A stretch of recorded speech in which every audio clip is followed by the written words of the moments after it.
Hi friends, I'm Emily Ley and you're listening to the Simplified Podcast. If you're looking for a place to slow down so that you can live with a bit more intention, this is it.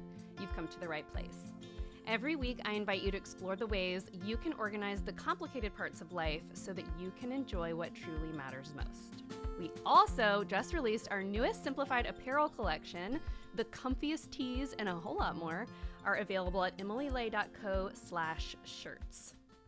So I'm not sure if there is a topic more personal than how you spend your money.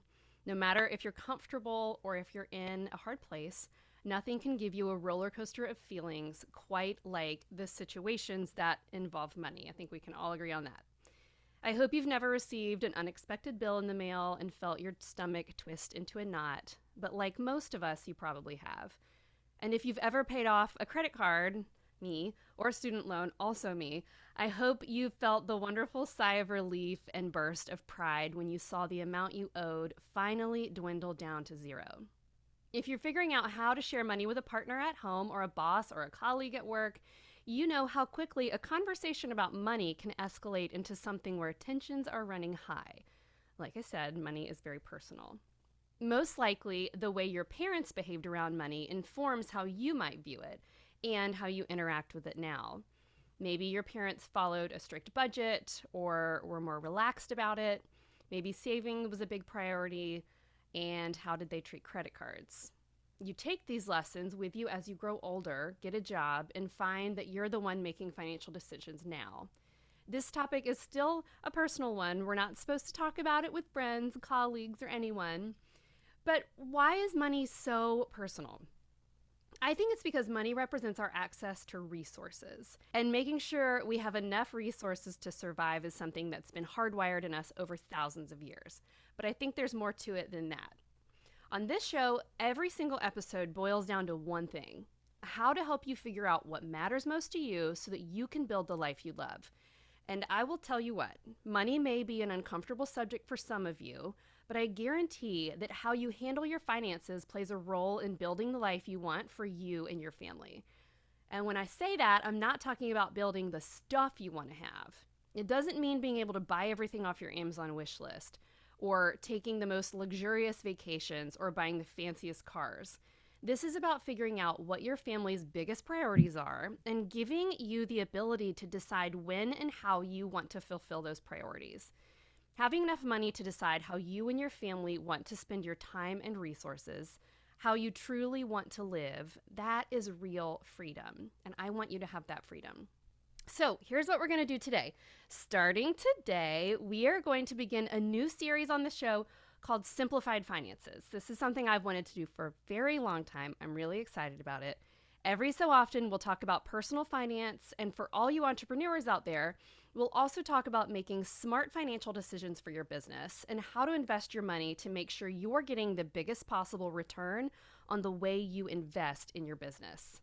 Throughout this series, there's a couple things I want for you. I want you to face your finances, as uncomfortable as that might be at first. I want you to know where your money is. I want you to know how much you have coming in, how much is going out, where it's going, and how you're investing in your future. I also want you to think about the people and the moments that matter most to you in your life, the things you absolutely want to make sure that you show up for with your whole heart and your best, most enthusiastic self. Do you want a schedule that's flexible enough for you to end your workday when you pick the kids up from school, or care for an aging parent when you need to? Do you want a job that gets you out of a cubicle so you can work by the cool waters of Maine in the summer and in sunny Florida during the winter? Do you want to have the ability to volunteer at your local food bank and give a sizable donation to them each year? Try to get as specific as you can, because when you pinpoint exactly what matters most to you, when you zero in on the life you'd like to build, the easier it's going to be for you to determine what kind of resources you're going to need to build that life. Then, I want you to have the confidence to know how to make financial decisions that will help you get there. Now, in this series, I'm not going to be talking about this by myself. I'm going to have a very special guest join me to talk about how to simplify your finances, and his name is Bryan Ley. So here we go. Here's how to make debt-free decisions for your home and business with my husband, Bryan Ley. Okay, so first of all, Bryan's at work. I'm also at work, but I work from home. And so if you would like, you can watch this conversation over on YouTube. If you're catching us on the podcast, then thank you for being here. I I want to introduce you, B. I call him B. And then maybe you can introduce yourself and tell a little bit about your background. All right. Um, Brian was this really cute bartender when I was a hostess at a restaurant. It was many years ago. And needless to say, we've been married 13 years now. And one of the things that I've always, I mean, there's many reasons I love this guy, but one of the things I've always admired Brian for is his ability or knack. It's really like a natural ability to just be really smart and analytical when it comes to finances. And so he does an amazing job leading our family in this department and also has always taken the lead in advising me on Simplified on my company. He's also really accomplished in his own career, but I'm super excited to have him here because finances is not well, finances and numbers in general are not my lane of natural expertise. And so he's always been able to explain things to me in a way that make them make sense and help me prioritize, if that makes sense. So thank you for being here. You Worse. want to introduce yourself? Yeah, I am Emily Lay's husband. No, I'm Brian. I don't get to speak through Emily's channels very often, and if I call her Sue by mistake, I'm sorry. I don't call her Emily unless she's in trouble. Um, but yeah, over the years I've gotten obviously close to Simplified in that business, but I own and run a couple small businesses myself with my business partner, and it's just near and dear. So I've learned a lot along the way, and it's a passion of mine. And so anything I can do to share or help, I'm all game. But I by no means am an expert, so I'll kind of let it sit there. So I thought that it might be also helpful to explain. So when I met Brian, you were in college, and you walked around with this book at this restaurant that we worked at, Right. right? Yeah. And like every guy that I knew at the time was It like was more like a Brian, and briefcase of books, but yeah, was it really? yeah, it was I just huge. remember the big book, but he was studying, right? Do you want to That's pick that right. up? Yeah, I was studying for my Series 7. I'd I really just always wanted to be a stockbroker, wealth advisor. Really, I wanted to be a stockbroker, like a 1980s red Ferrari Testarossa stockbroker, like like Wall Street. I was actually, when you met me, unbeknownst to you, I was actually in the middle of getting ready to drop out of college to take my Series 7 and move to Naples, Florida, and become a day trader. Um, I'm glad you didn't do that. it didn't work out that way. I ended up not going that route and finishing my degree, which is in finance, and with the emphasis in financial services. And then I got into banking after that. But yeah, when you met me, I was literally studying for that test. It was a pretty grueling test. Yeah, and you ended up going into mortgages and then later commercial insurance, and now are an entrepreneur in your own right, doing awesome things. But you've always, I feel like, have always had this like natural ability when it comes to finances and an interest in it, which I think makes a difference Sure. too. So to start the conversation, like just like we said in the beginning of this episode, a lot of the way people view finances has to do with their families and how they're raised and the, importance placed on savings or on avoiding credit cards or what have you. How, maybe we just talk about how you were raised and their outlook on money and how that impacted you and or like where did you Yeah. pick up that trait?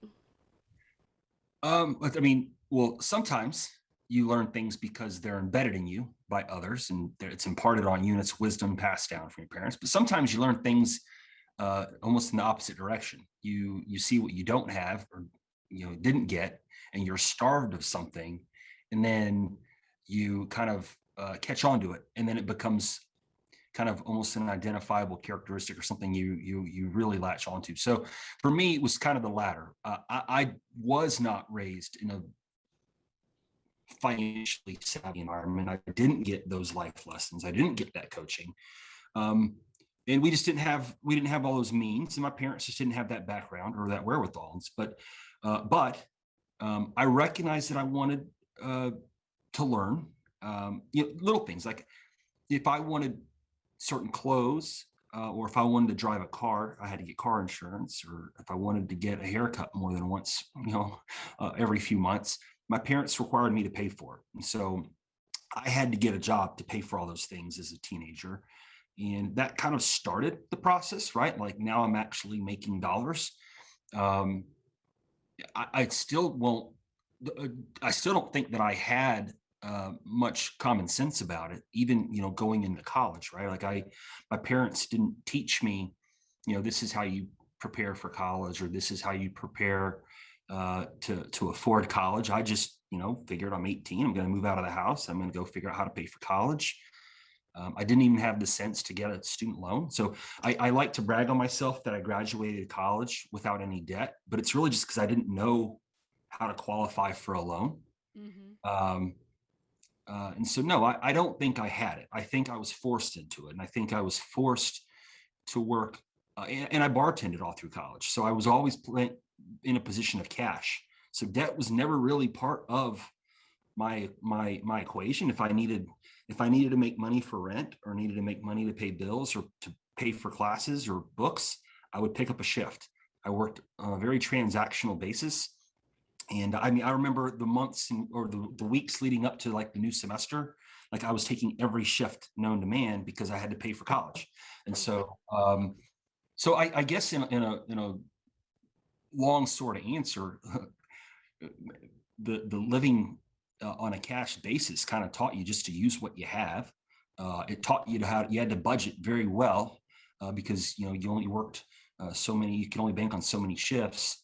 And then then later in life, I think as when my first job out of college, I think is maybe when I started really getting more of an acumen about me, in terms of really what does the big financial picture look like for families, or a family, or a business.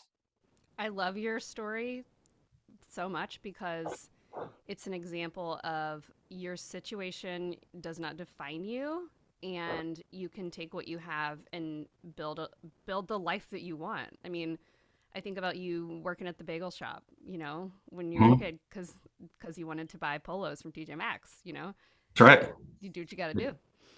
420 Um, an hour. right. I was raised in a family that my mom and dad taught me about money, but it, on the same note as you, like, I didn't know how to get a student loan either. And so I didn't until grad school. I did take out a student loan. But then I remember when we started dating, you were so careful with money and so smart and like thought really long term. Like I was when we were dating, I was piling money on a credit card to look cute for dates. Like just cuz like short-term thinking, right? It Like worked. I need I need the What'd you just say? It worked. I was piling money on a credit card though. And then I remember like learning from you about this whole idea of like not carrying short-term debt like that and thinking like, okay, I need to pay that off. And I worked so hard to pay that one little credit card off. Well, that's an interesting story too. I mean, situations and experiences define, right, your character and your decision making going forward. Like you hear stories all the time about the people who grew up in the Great Depression, and for years they still slept with money under the mattress, right? Yeah, Well, you look at when you met me. I mean, we met in right just prior to the actual financial crisis. right. I was in banking, so I had just lost my job in that sector. So you met me during a moment in my life where I was reshaping my financial picture to accommodate a much more modest uh, way of earning, because it just wasn't consistent. And so having gone through that is just another experience of a time where maybe it's shaped me a little bit in how I look at money going forward. I have to also say there's so many nuances to our conversations because we're married. But so we met when I was 16. that was when we actually first met at the restaurant. But then we also say, like, quote unquote, when we met, which was fast forward 10 years later, we reconnected when Bryan was home for a fraternity reunion. So, like, there's two when we met. Let's talk about, so as a married couple, you and I as like the head of our family team, and also you and I like making financial decisions for Simplified. It's tough to get yourself on the same page as somebody, right? Like, whether it be someone you work with, or like a business partner, or someone that you're married to. So, would you say that you and I have a similar view of finances? When we and let me, before you answer that, and I'm not talking about the number of packages that arrive on the front door, but I am. Let me back up and say, when we got married, I don't know if you remember this, but I tell this story often. You said to me, "Do you want to be CEO or secretary?" Do you remember this? Hmm. And I said, "CEO, duh." I don't think it was secretary, it was manager. Okay, manager. So, and I, like, in a laughing way, because I'm an entrepreneurial go-getter, I was like, CEO. And you said to me, CEO is the person that's going to think about the long-term picture, the investments, the insurance, that kind of thing. And the manager is who is going to handle the day-to-day, the bills that are coming in the mail, the making sure that things are paid, and that kind of thing. And when you explained it to me, knowing my personality and what I am most savvy at and most interested in, I said I want to be the manager because I like to handle the day-to-day type stuff, and you handle the more long-term bigger picture stuff. And that has always kind of defined our roles in our team, would you say? Hmm. Yeah. So what would you say is our like family philosophy when it comes to finances, in a way that maybe will help people come up with their own family philosophy? That's a really difficult question to really kind of project onto other couples, right? We happen to be in a scenario. I always believe in playing to people's strengths. Mm-hmm. It just so happens that in our dynamic or in our relationship, one of us has a strong knack for this skill set.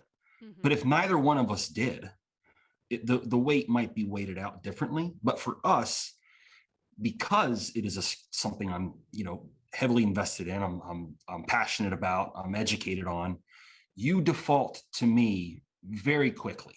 Mm-hmm. You don't put up a lot of resistance. And over the years, we've morphed into a very similar mindset around money and debt, investing and risk, things like that. But we've defaulted to a commonplace because you value my position out out the gate. True. If I didn't have that skill set, you'd be better off challenging me on.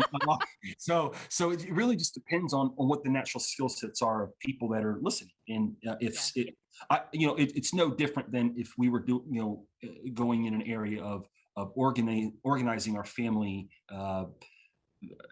trips or structure or the day to day. Like you're so passionate and good about organizing and planning and documenting where we're going to be, and like it would be a waste of my energy, effort, and time to try to challenge and get my own agenda. I'm much better just relegating those roles to you because it's your strong suit and your skill set. And because we know we like our family values underline all of those things, and so we agree on them.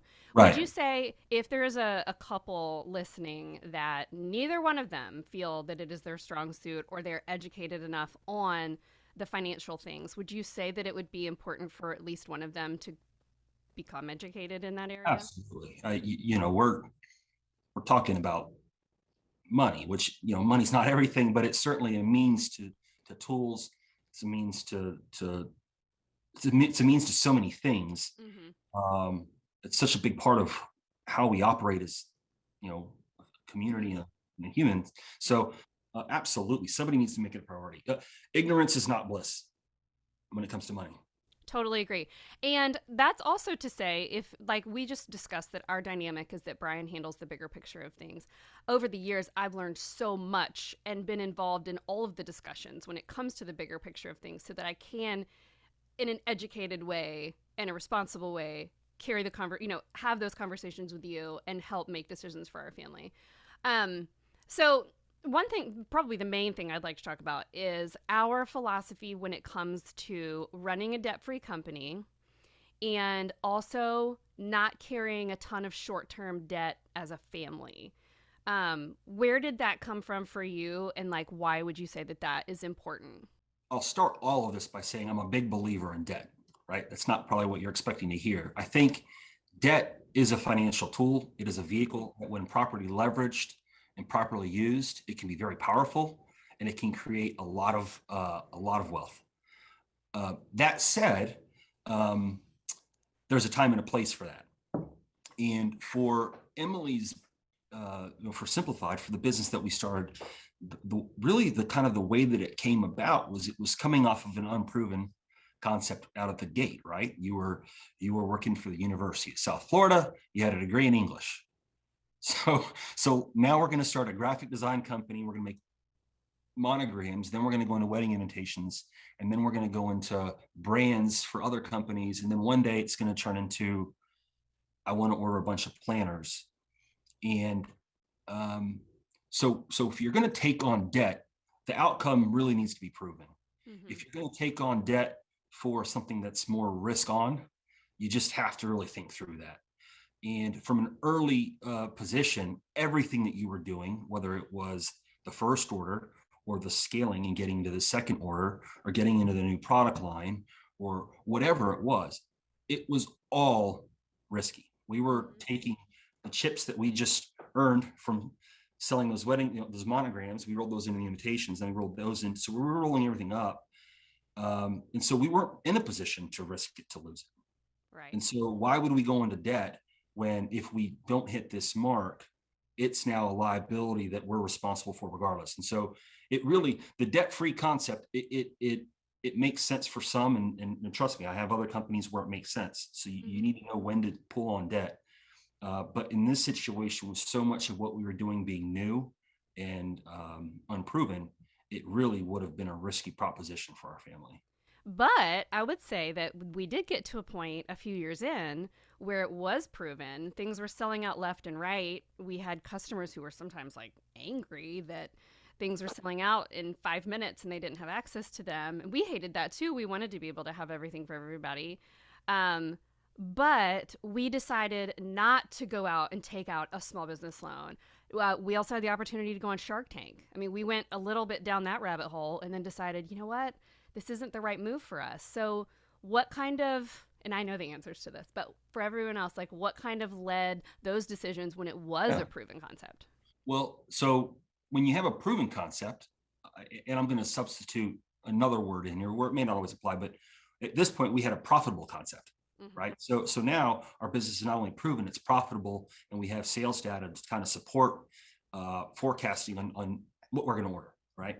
So at that point, the decision we made was, we didn't really pay ourselves a king's ransom, or we didn't bleed the asset. We actually reinvested, and so debt wasn't even needed at that point. If we were taking big distributions and paying ourselves, and this was our main means of supporting our family, and then we still needed to scale, it would have been impossible without debt. And so we had to scale. Scale is important. You have to figure out how to scale if you're a growing company and you're hitting, um, you're making sales and you can project future sales. I mean, scale is important. Growing is important. And the hardest part of a growing small business is cash flow. And so you have to achieve it. Mm-hmm. And everyone defaults to debt. In our situation, we didn't have to. We just didn't bleed the company of its profits. We rolled all the profits back into it. So we scaled differently. Now, looking back, we might have been able to scale bigger, faster, stronger with some debt. Who knows? We didn't, but we just didn't. Well, and the end goal was not to create a monstrous company to one day, ride off into the sunset with it. The idea was to create a company that could support a team of women, that could support me being the kind of mom I wanted to be. Like that is always at the forefront of my brain when we make those kinds of decisions too. So, okay, so that's the business. So when it comes to our family and our family's debt, we have tried over the years to pay down short-term debt. And when I say short-term debt, I mean things like car loans or student loan. Had a student loan from grad school, credit card debt, that kind of thing. Why do you think it's important to pay down those kinds of things as quickly as possible? As quickly as possible. Well, they're expensive. I mean, and in the worst way, right? So my first job out of college was in consumer finance. I was doing consumer lending as well as debt collecting. And if you want to figure out how quickly compounding interest rate debt can stack on somebody and get on them, like collect on debt for a couple of years right out of college. It's real expensive, and I would say that I believe very much in putting money to work, right? So investing, I think uh, you could argue that I'm a pretty aggressive investor in certain things. You certainly can't invest in other avenues if you've got very expensive sloppy debt. So it really is almost just a how can you build things with money if you're still paying for somebody else's debt, or paying for, I don't know if Cash is that's king, right? I don't know if that's worded right, but No, but it is. organizing your debt in the most efficient uh, way possible, like, right, convert your compounding interest to simple interest, convert your simple interest into tax beneficial interest, and then once you've got that secured, then you roll into putting your money into interest bearing accounts where you're now getting paid interest, and then you just kind of stack it from there, and then eventually, hopefully, you're kind of playing in a space where you're able to go after some bigger gains and some more aggressive investments. But um, like on that pendulum, the real expensive debt, like the car loan, well, not even the credit cards, then the car loans, then the student loans. I mean, you really have to clean all that up so you can get more towards the middle, and then eventually start being the person who's earning interest. Yeah. And for anybody listening that just heard all of those phrases and thought, huh? would you Sorry. s- would you say it's important for every family to have, or every person, managing finances personally, to have some sort of advisor or coach or that kind of thing, like a person to help them walk through those kind of big long-term decisions?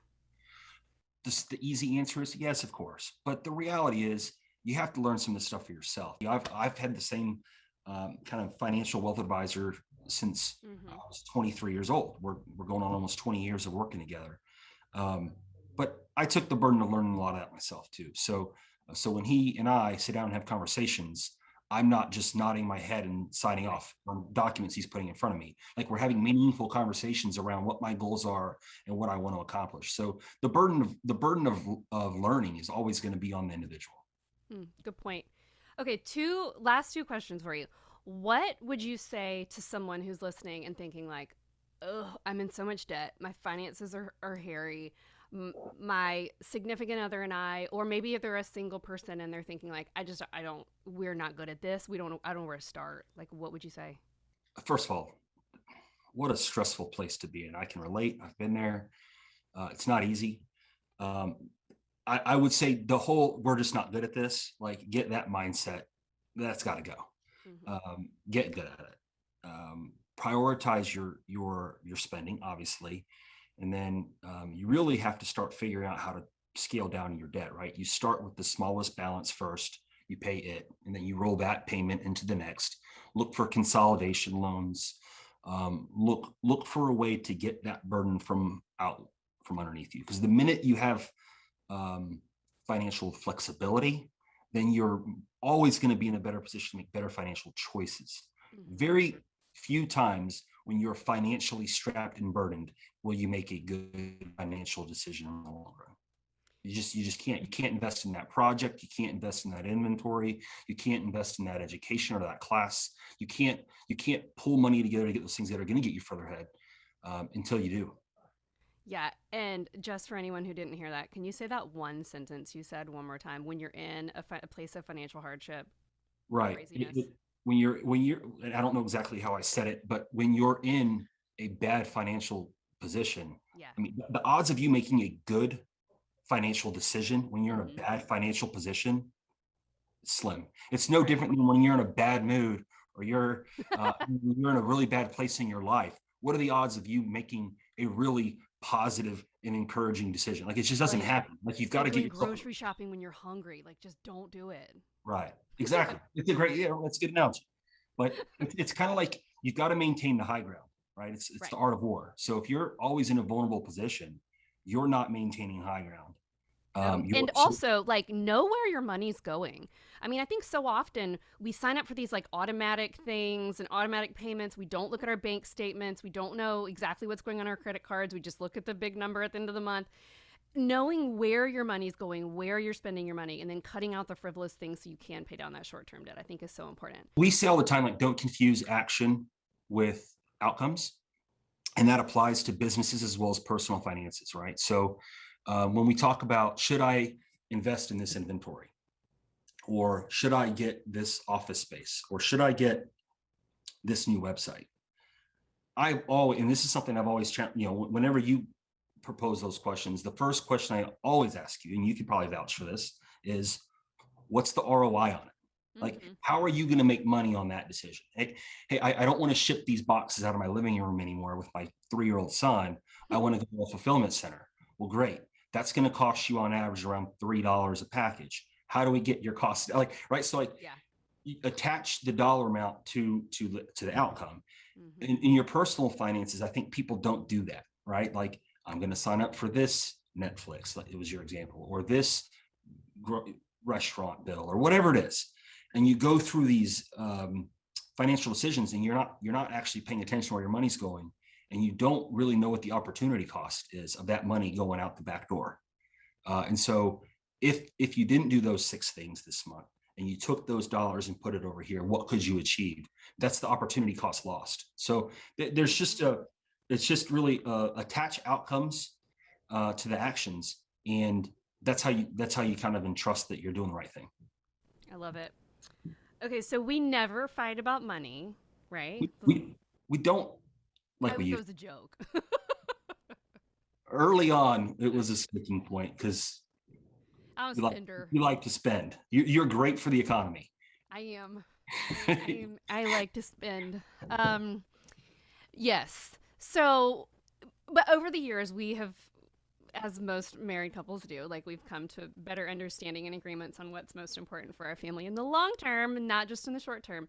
So, what do we do when we butt heads on money? Or like, how have we gotten to a place where it's become an easier conversation to have? And then on that note, what advice do you have for couples who are like really struggling with the money arguments? Well, we don't do it right, or we don't do it perfect. I mean, and we're certainly better at it now after years of marriage than we were early on. Early on, I mean, I remember some of those arguments. I still have the scars.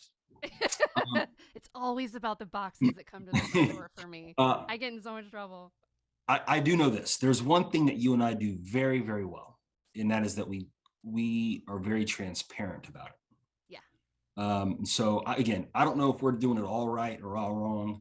I could make the argument that, our Amazon Prime account is getting way overused, and I could probably I could we probably could stand to have an argument about money, right? At some point. And that's the end of the episode. But I know this. There's one thing that we certainly absolutely do well, and I think we talk about it, and there's no secrets in it. And so, in that we've had some tough conversations where I had Mm-hmm. investments go bad, right? Mm-hmm. Like, I bought a territory for a franchise when we moved back to Pensacola, and we ended up not opening that franchise, and so that investment got completely wiped out to zero, and that was expensive. But you know what? It was not a surprise. We talked about it. You were No, I was on involved board. in that whole thing. And so I think there's one thing that we do well is we involve each other in those discussions, especially some of the more important ones. Yeah. And there's 100% transparency. That's a great answer. It really Yeah. is. I've never thought about how like it is really good that we do that. Sometimes it leads to arguments because we'd hold nothing back, but also having no secrets in life in general, but also when it comes to finances, like that's so important. And I mean, for me, business wise, I've had some business mistakes that involved commas, and that hurt. I, But you were aware and part of it the whole time. Business wise, with the debt thing, like I've always just said like let's never risk more than we can stand to lose. That's always kind of been my backlying like philosophy on things like that. Yeah, that's it. Anything else you want to add for anyone that is like tactical tips for how to get their finances in order or start to become more well versed in this sort of thing? I look back at the early stages of your business, and maybe if that's where someone's listening, Don't be in a hurry to go out and spend on things that aren't going to bring back ROI. Oh, I just sold a couple products. I need to go get a storefront in the mall. Well, no, you don't. You don't need a Oh, storefront. yeah. It was Uh, slow rolling in the beginning. right, I didn't pay right. myself for 2 years. Or my website's Yes. outdated. I need to get a new website. Well, no, you don't. You can make this one work for another 12 months. Like there's things that you can do. Just really make sure that you're bringing home profit. Because if you're bringing home profit, that means you can reinvest and grow. I am so grateful that you did this and that you'll be joining us again to talk about more of these things because I think it's cool. I feel like there are a lot of things that I love to talk about and am well versed in, but this is something that I am not the most well versed in. I've committed to learning over the years so that I can carry these conversations and help make decisions for our family. But you are so gifted in it, and so it's also interesting how opposite we are and how great we balance each other out. Like I'm a trigger puller. Like new website, yes sir, let's do it. And you are like, whoa, can we make this work for a little while longer so that that money can be better put into inventory that's actually going to generate revenue or that sort of thing. So, Right. thanks for that. Yep. Well, thank you for everything. I love you. Well, there you have it. Bryan Ley's first episode on the podcast. I'm so glad that you guys got to meet him today. I bet you can tell I like him a little bit. He's just great. And he's a great husband and a great dad, but he's just so good at these financial things. And because this is something that I have had to like really work at over the years of truly understanding and being able to show up in an educated way for my family and contribute in that way. I am just so grateful to him and the way he's led us. And I'm excited to have him back on here more to talk about different things. So if you have questions for Bryan or would love to like pick his brain on any sort of financial things as it comes to personal finances or finances in terms of entrepreneurship or business, I know that he would love to hear them, and we definitely plan on having him back. As we close out this episode, I would love to say a little blessing for you as we leave this time together and get back into our days. May you find freedom to know what matters to you and choose how you'd like to live. May you find the confidence that says, I know how to make good decisions for myself and for my family. And above all, I hope you find the peace that says, I have enough and I am enough. As always, I like to leave a little tip to help you put what we've talked about today into practice. So here is your task for this week. Find out where you're spending your money. You can do it the old school way of paying close attention to your bank and credit card statements, but now there are online tools that make this infinitely easier. You can sign up for a program like Mint or Personal Capital or You Need a Budget. You can hook up all your different accounts to these programs, plug in the numbers for your own personal budget, and see if you're hitting your goals or missing your mark. This is super helpful to know how to turn the dials a little bit and adjust your spending to get it where it needs to be. This kind of tool is invaluable because don't forget, what gets measured gets managed. Thank you for listening to the Simplified Podcast. I hope today's episode helps you think about what matters most to you and how you can start making financial decisions to get there a little more quickly. You can find show notes for this episode at emilyley.com/podcast, where you can check out links and resources I mentioned here, and you can shop the Simplified brand of planners and products. Plus, for more simplicity tips, you can follow us on Instagram at Emily Ley and at Simplified, and on YouTube at youtube.com/simplified by Emily Ley. If you're loving this show, then I bet you might like my latest book called Growing Boldly, Dare to Build a Life You Love, which is in stores right now wherever you buy books. Okay, one last thing. I love bringing you this show each week, and if you're loving it as much as I do, would you please do me a quick favor? Would you go over to Apple Podcasts and rate the show and leave a review? This is a small thing that helps our show in big ways. It tells Apple to put this show in the hands of more listeners who might enjoy some of these helpful tips and tricks. I really appreciate your help. Until next time, thank you so much for listening. Bye.